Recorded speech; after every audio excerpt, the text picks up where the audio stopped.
Hello and welcome to the Academy Player Profile Series. My name is Alistair Bain. Today we're going to focus on the roles and responsibilities of the wingers. The first area we're going to focus on is that of the defensive qualities required of a modern day winger. Here we'll see Newcastle strikers applying good pressure on the West Ham back line, but it's the winger's initiation to go forward and press, force the tackle, force the turnover that now allows Newcastle to make those forward movements and expose the space that West Ham leave during the turnover. The first offensive attribute we'll look at here is 1v1 ability, not only to beat the player but also to maintain possession and circulate the ball. The striking technique is also something that will require of our wingers to cut inside and get quality shots off on goal. So a mainstay of a quality winger is the ability to set up goals. So here we see the passing ability to break the back line, but also to put quality crosses into the box when they get to that inlined area for the striker to attack. Let's finish today's video by looking at a short interview with Manchester United's Jesse Lingard.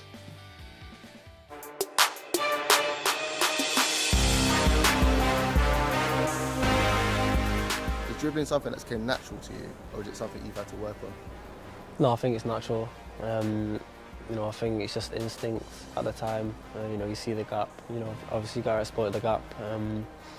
Obviously nowadays it's a lot about passing, moving. But I think at the time it's just instinct. When and where is the best time to dribble on a pitch for you? I think final third. I think the midfield defence. A bit of risky areas. Obviously the management like that. But final third, I think you've got to express yourself. So when it comes to dribbling, a lot of players are explosive or they're counteracting. What would you say your style of dribbling is? I think that depends as well also in the game. Like the Leicester one, I think it was just explosive at the time, and obviously you've got to read the situation.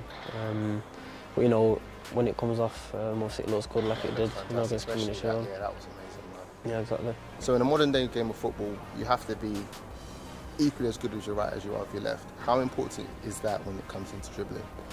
I think it's very important, at a young age, with those we got taught, both feet, passing, dribbling.